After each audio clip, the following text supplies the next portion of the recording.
From furious calls of, if Brad Wright isn't involved, it's not Stargate, to bitter predictions that Amazon will destroy another classic like they did with Rings of Power, the community is ablaze with both hope and dread. Let's get into it. Amazon's $8.45 billion acquisition of MGM in 2023 was a play for legacy. Tucked inside that massive library of titles was one franchise fans have been begging to see return, Stargate. And now, with the potential for a revival finally on the table, the fandom sits on a knife's edge, half filled with anticipation, half bracing for disappointment.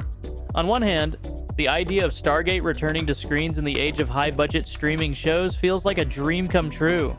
On the other, fans have seen enough revivals ruined by corporate meddling to know this could just as easily turn into a nightmare. From Amazon's perspective, the plan is bold. They see Stargate as a massive franchise waiting to be tapped. Think Marvel Cinematic Universe, but with wormholes, off-world adventures, and ancient alien mysteries. According to reports, Amazon wants to breathe new life into the universe by leaning into character-driven storytelling, and they've already had conversations with writers like Mark Fergus and Hawk Osby. That's no small deal. The Expanse is widely regarded as one of the smartest, most grounded pieces of sci-fi television in recent years, and the thought of that creative DNA being applied to Stargate has some fans genuinely excited. At the same time, big names within Amazon have shown just how serious they are. Mike Hopkins, Amazon's #2 executive right behind Jeff Bezos, is said to have personally pushed for Stargate projects. His ambition is to make Stargate a universe-building machine on par with Marvel, complete with spin-offs, crossovers, and multi-series storytelling. And for longtime fans, that's both thrilling and terrifying. A Stargate MCU could mean endless content, but it could also mean the heart of the franchise gets buried under flashy, studio-driven formulas. One twist in the saga that has fans talking is the departure of Jennifer Salke, the former head of Amazon MGM Studios. According to industry chatter, Salke actively blocked Stargate development, preferring to greenlight projects she considered more in line with her personal vision, often labeled as feminist projects with feminist creators.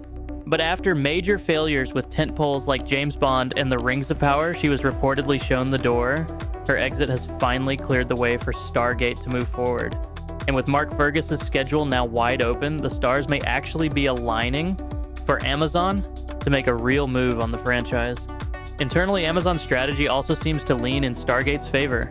Documents suggest the company is focusing heavily on engagement, prioritizing properties that come with loyal audiences who will binge, rewatch, and evangelize content. They're doubling down on returning series and formats. In other words, shows that can anchor Prime Video year after year, not one-off experiments. For a cult classic property like Stargate, which already has a fiercely dedicated fan base and a rich canon of stories to build on, that's exactly the kind of environment that could give it the second life it deserves. But of course, fans aren't going to take corporate strategy at face value. They're waiting to see whether Amazon will actually respect the mythology and history of Stargate, or whether this revival is destined to become another entry in the long list of reboots that failed to understand what made the original magic. And this is where things really hit a nerve with fans. Because if you talk to any longtime Stargate fan, the first thing they'll tell you is this: if Brad Wright isn't involved, it's not Stargate. Roland Emmerich, the man who co-created the original 1994 movie, has already bowed out. He's been clear about it, and he's not coming back. Between messy rights ownership and his own lack of interest, Emmerich has abandoned the idea. He even tried years ago to get a rebooted movie trilogy off the ground, but after Independence Day, Resurgence bombed at the box office, that dream collapsed. These days, he's off working on other projects, like the historical epic Those About to Die for Prime Video. So for better or worse, Emmerich's chapter with Stargate is closed. But Brad Wright, that's the name fans can't stop circling back to. The co-creator and executive producer behind SG-1, Atlantis, and Universe. Wright is the guy most people credit with building the Stargate television universe into what it became. And yet, he's admitted he hasn't had any conversations with Amazon. Back in 2022, he even wrote a pilot script for a new Stargate series, but that draft has been collecting dust, sidelined by Amazon's management shuffle after the MGM buyout. Still, Wright isn't bitter. In fact, he's surprisingly optimistic. He said he believes Amazon's smart people know it would be madness to alienate such a loyal fan base, especially after paying billions for MGM. He even hinted that Amazon might have learned some painful lessons from their other franchises and could try harder this time to respect what made Stargate special. As Wright put it, the formula is already there and it would be crazy to ignore it. Then there's Joseph Malozzi, another heavyweight in Stargate's creative history. Malozzi, who wrote and produced across SG-1, Atlantis, and Universe, has been blunt. He and the old guard have been frozen out. That fact alone has fans on edge. But Malozzi also believes something's happening behind the scenes. He can sense the gears turning. His take is Amazon is probably keeping things locked down until they feel confident enough to announce a project officially. So here we are. People who made Stargate what it is aren't at the table. And for fans, that's a huge red flag. Because without Wright, without Malozzi, without the DNA of the shows they love, what's to stop Amazon from just slapping the Stargate name on something shiny and soulless? That's the fear. Scroll through any Stargate forum, YouTube comment section, or Reddit thread, and you'll see the same two emotions battling it out: cautious excitement and full-on dread. On one hand, there's this undeniable thrill that something might finally be happening after more than a decade in the void since SGU. A lot of fans are practically begging Amazon to bring back that sense of exploration, the camaraderie of SG-1, and the big, mysterious, galaxy-spanning plots that made the show so addictive. Some even say, look, even if it's bad, I'll watch it, because at least it means Stargate isn't dead. That's how starved people are for new content. But then comes the dread. The biggest fear is that Amazon will do what many feel it's already done with the Wheel of Time and the Rings of Power. Pour money into flashy visuals while tossing aside what made the original stories beloved. Fans are practically waving giant warning signs. Respect the canon. Keep the 10 seasons of SG-1, 5 of Atlantis, and 2 of Universe intact. Don't erase it. Don't reimagine it. Just build on it. The appetite for a soft reboot, new characters stepping into fresh roles with the old cast making cameos, definitely exists, but the appetite for a total reset is almost zero. And if you want to trigger a Stargate fan, just bring up the words short seasons. The modern 8 to 10 episode streaming format drives people nuts. Stargate thrived on those 20 episode runs, with Planet of the Week adventures sprinkled between the big arcs. Fans argue that with shorter seasons, you lose that world building, that breathing room, that sense of being in a living universe. Some are even suggesting 15 episodes as a compromise. Long enough to build depth, short enough for today's budgets. And then there's the hot button issue of woke agendas. Fair or not, a lot of fans point to Amazon's other shows and worry that Stargate will turn into more of a lecture than an adventure. They want action, mythology, character chemistry, not heavy-handed political messaging. For many, it's simple. Tell a great story first, and the rest will take care of itself. Add to that the practical concerns. Stargate was never as big as Star Wars or Star Trek, so can Amazon justify giving it the kind of budget it needs to thrive? Especially with Hollywood strikes slowing everything down?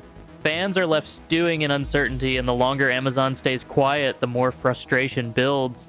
But to understand the anxiety swirling around Amazon's involvement, you've got to look at its track record with other big-name franchises.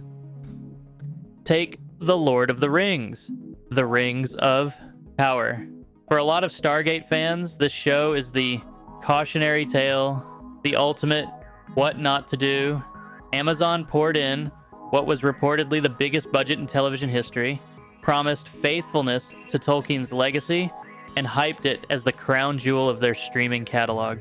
But what fans saw on screen was drastic changes to beloved lore, odd political motivations like race-swapping characters, and dialogue that ranged from wooden to outright cringe. Characters felt flat, storylines wandered, and a lot of people just couldn't connect with it. To make things worse, there were accusations that Amazon manipulated review scores to cover the backlash, which only fueled distrust. And when people saw Jennifer Salk's fingerprints all over the project, with claims she was pushing specific agendas, that was the cherry on top. The result is a massively expensive show that never became the cultural phenomenon Amazon clearly hoped for. Then you've got The Wheel of Time, another heavyweight fantasy IP, another missed opportunity, or at least that's how most book fans see it.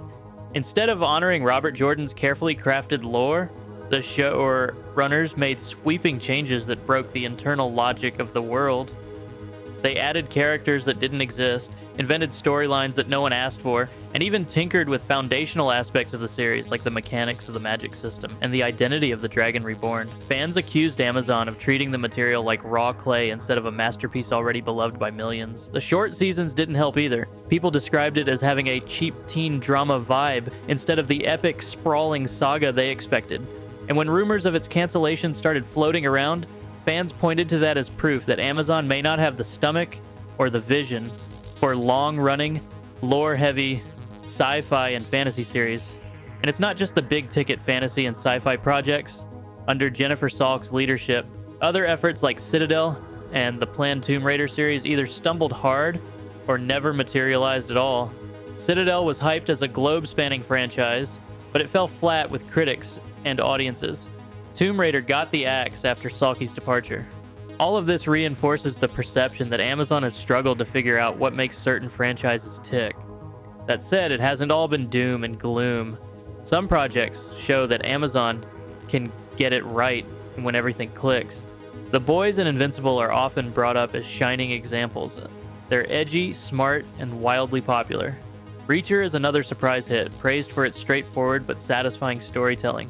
And Fallout has been hailed as one of Amazon's true triumphs, capturing the essence of a beloved video game universe while appealing to newcomers. Some even point to its success as proof that Amazon can handle a niche but passionate fan base. So, what does this all mean for Stargate? Well, fans are looking at this history and basically saying, like, Amazon, you've shown us both extremes. You can either give us a Fallout-level triumph or another Rings of Power disaster. Which one is it going to be? All right, so if we're being honest here, the big question everyone has is simple. What exactly can we expect from Amazon when it comes to Stargate? After all the rumors, the executive drama, the cautious optimism, and the fan panic, the truth is we're looking at a lot of possibilities, but not a lot of certainties. First off, a new series does seem inevitable. It's just a matter of when. Brad Wright himself has said it, he's confident Amazon will eventually do something with Stargate. And let's face it, they didn't buy MGM for $8.45 billion just to sit on this IP forever. Wright even pointed out that the delay might be a good thing, a sign that Amazon is actually taking their time to get it right, rather than rushing out something sloppy. But with the writers and actors strikes clogging up the pipeline, the timeline is murky. Some whispers put the release window around late 2025 or early 2026, but so far there's nothing set in stone. And speaking of storytelling, the involvement of writers like Mark Fergus and Hawk Ostby, The Expanse, hints at a more modern, character-driven approach. That means tighter arcs, probably shorter seasons, 8 to 10 episodes instead of the old 20-plus episode runs, and a heavier emphasis on relationships and big-picture themes. Of course, we also have to talk about the elephant in the room. Who's actually making this thing? Roland Emmerich has washed his hands of the franchise. Brad Wright, while hopeful, isn't currently in talks with Amazon, and Joseph Malozzi has said he's been frozen out. So, it looks like a fresh creative team will be leading the charge. That could be exciting, but it's also risky. And let's not forget the overpowered Towery problem. At the end of SG-1 and Atlantis, Earth basically had god-tier tech, the whole 9 yards. How do you build stakes when the humans are basically the big dogs in the galaxy? Some fans think the only way forward is to knock Earth back down a peg. Maybe a war devastates their tech. Maybe the Stargate program gets shut down or goes public. Or maybe the focus shifts to less advanced civilizations. Whatever the solution, it's clear Amazon can't just ignore the lore and pretend Earth is still the scrappy underdog. So, yeah, when you put it all together, what we should expect from Amazon Stargate is cautious optimism mixed with a whole lot of wait and see. There's potential here for something truly amazing, but also plenty of pitfalls that could turn it into just another reboot disaster.